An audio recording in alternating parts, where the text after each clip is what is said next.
Lestari dengan NIM 19215642. Saya Victoria Da Silva dengan NIM 19215643. Saya Tias Puspa dengan NIM 19215629. Kami akan mempresentasikan hasil kinerja kelompok kami.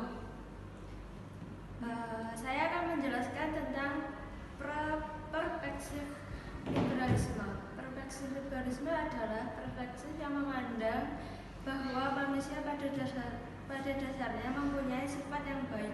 Manusia masih mempunyai hati nurani untuk menciptakan sebuah kedamaian.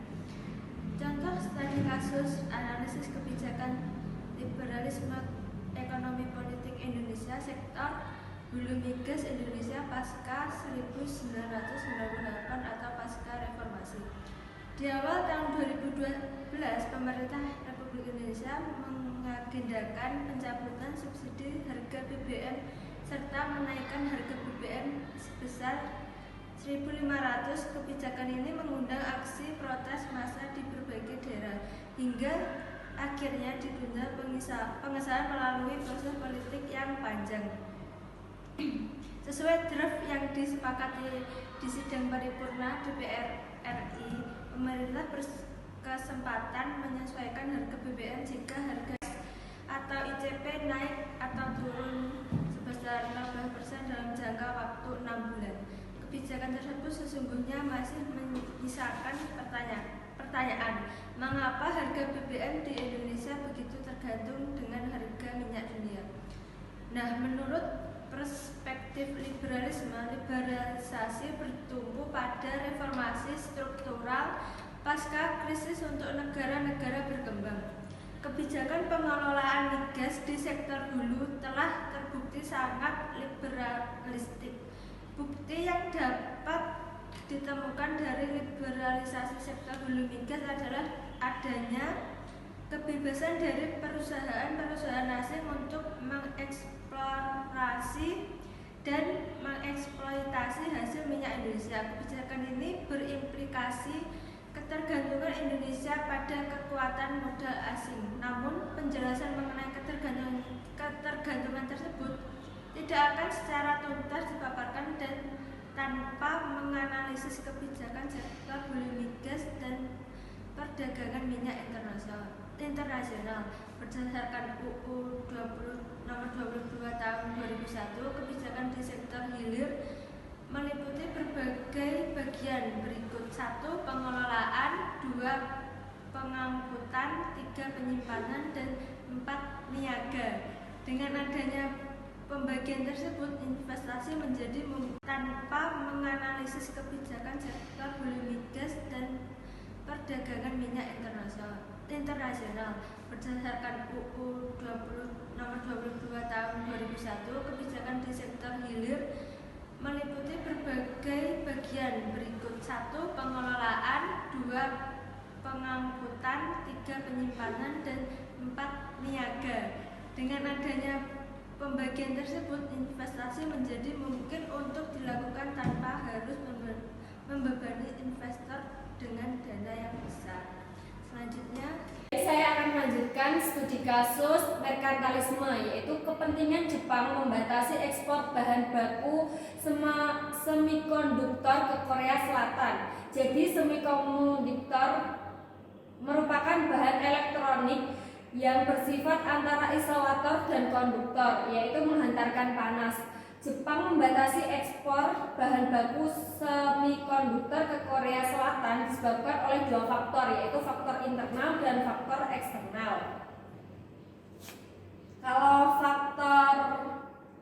faktor eksternalnya ada dua, yaitu resensi ekonomi dan penurunan produktivitas tenaga kerja.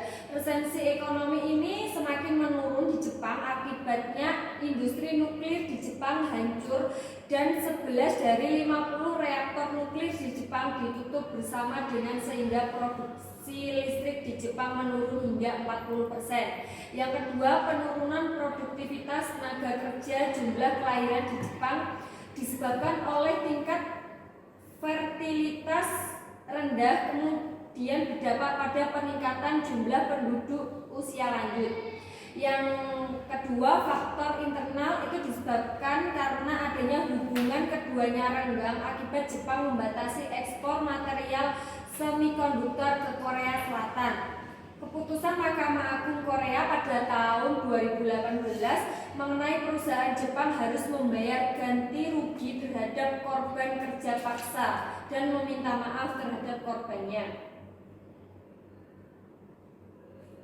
Pembatasan yang dilakukan Jepang merupakan pembaruan aturan kontrol ekspor untuk beberapa item barang atau teknologi yang berpotensi masih digunakan untuk perkembangan senjata nuklir massal. Selanjutnya akan dibacakan Karya. Di sini saya akan menjelaskan strukturalisme.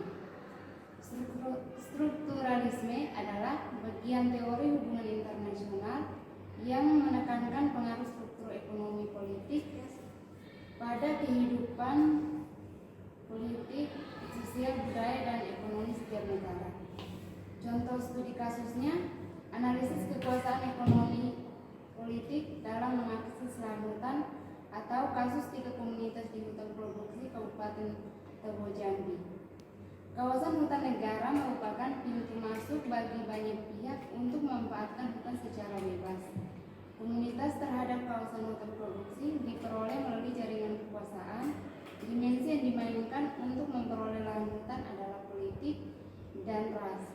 Jaringan kekuasaan yang dibangun oleh komunitas Talang Mamak adalah jaringan etnis politik. Penjelasannya sendiri, sarana akses 3 komunitas terhadap kawasan hutan produksi diperoleh melalui jaringan kekuasaan yang mereka bangun.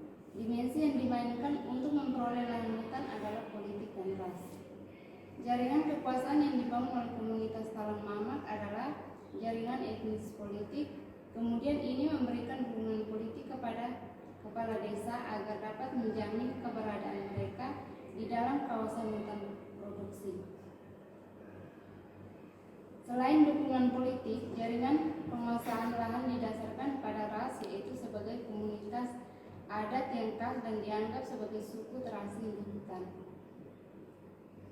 Tipe jaringan etnis politik ini juga dimiliki oleh Melayu. Kepala desa memberikan ruang lebih besar bagi Melayu sebagai pemilik asli dari kawasan hutan. Kekuasaan komunitas Melayu atas lahan hutan lebih kuat pada etnis mereka sebagai pribumi. Komunitas pendatang juga berada pada tipe jaringan kekuasaan etnis politik, tetapi lebih kuat pada dimensi politik. Legitimasi dalam bentuk surat keterangan ganti rugi merupakan dimensi politik yang dimainkan oleh pendatang.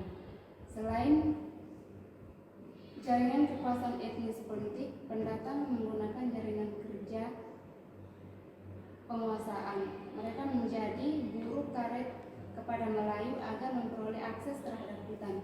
Pada tipe jaringan ini tidak dilihat dimensi politik dan ras, melainkan hanya fokus pada dimensi ekonomi. Sekian presentasi dari kami, semoga bermanfaat. Wassalamualaikum warahmatullahi wabarakatuh.